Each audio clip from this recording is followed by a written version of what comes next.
Hey guys, so let's get started with our presentation of our experiment of fermentation. So first off is our table of contents. We're going to go through the introduction, which includes the background information, objectives, relevance. Then we're going to go through the graphs, which show our results of the experiment. And lastly, the discussion, which will recap the results and a conclusion. So first off, the background information. What is the experiment? Well, we're trying to answer the question, which condition produces the highest level of carbon dioxide in ethanol? The conditions tested in this experiment is the experimental group, which contains 5 milliliters of cob extract in water and 2 milliliters of yeast suspension. Control group 1, which contains 5 milliliters of cob extract in water and 2 milliliters of water. Control group 2, which contains 5 milliliters of water and 2 milliliters of yeast, and control group 3, containing 5 milliliters of corn syrup and 2 milliliters of yeast. And now, how to measure the rate of fermentation. During this experiment, the rate of fermentation was measured by opening up the warm tub, also known as our water bath, which the different groups sat in, and every 5 minutes for a total of 45 minutes, the volume of liquid was recorded. From this, we could see that if the volume of the liquid decreased, the volume of carbon dioxide in ethanol production was increasing, which would indicate the rate of fermentation occurring. And lastly, what is fermentation? Well, fermentation is a chemical reaction which breaks down sugar molecules such as glucose anaerobically. It is a process in which frothing occurs, resulting in the release of ethanol and carbon dioxide. The objectives. Some of the objectives of this lab is to measure the rate of glucose metabolism, predict which conditions would yield the highest rate of fermentation, and acquire the knowledge to graph and interpret if the results matched our predictions. The relevance of this experiment to me personally is that these concepts are what we are learning within our biology class, and conducting and facilitating our experiments will get us thinking and help broaden and solidify our knowledge of the topic.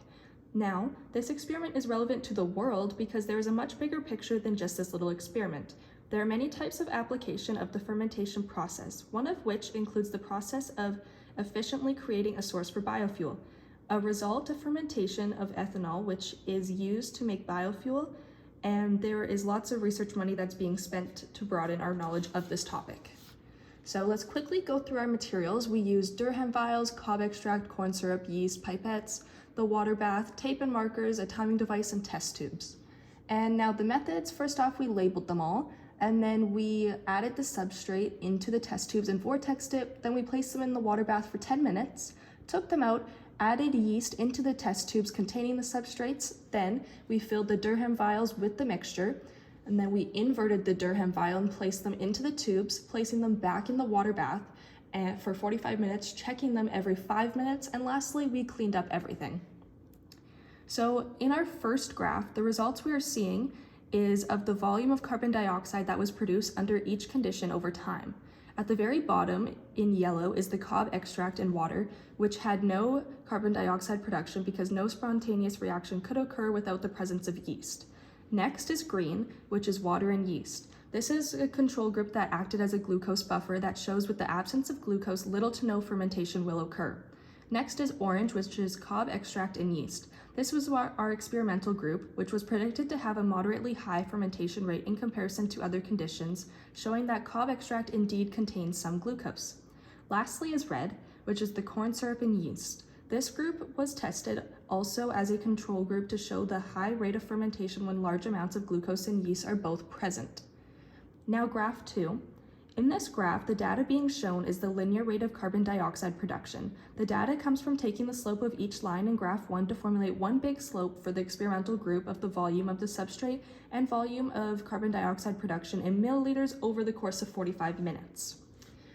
So let's head into our discussion, comparing the results to our general background knowledge. Well, the initial prediction of the experiment was that the corn syrup and yeast would have the highest amount of carbon dioxide production and also the quickest rate because it contained lots of both sugar and yeast. Also, the experimental group cob extract and water did yield a moderately high rate of fermentation, which had been predicted, but we did expect a higher production of CO2. When looking back at what fermentation is and comparing it to our results, the definition lines up pretty well with our experiment, both showing that when reacted with yeast, a substance containing higher levels of sugar, specifically glucose, will obtain a higher rate of fermentation. Now, comparing our results to those of a published experiment. I found a study that was conducted in the University of Western Ontario in 2016. They had been studying to see if the cob extract from corn was a high producer of ethanol when compared to switchgrass. In their experiment, both underwent fermentation in identical conditions, and the results stated that cob extract had produced a high level of ethanol, which may further their studies in the development of different biofuels. And lastly, we have our conclusion. Throughout the experiment, we were trying to prove our predictions correct.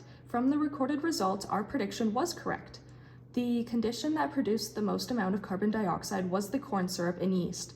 And also the cob extract was able to produce carbon dioxide, proving there is indeed sugar molecules within the cob extract to react with yeast. Also, the results of this experiment were measured by how quickly the sugar molecules had been broken down and also the amount of which was broken down. This is also what we know as measuring the rate of fermentation, which was the whole objective of our experiment. And lastly, we have our citations. That's it. Thank you.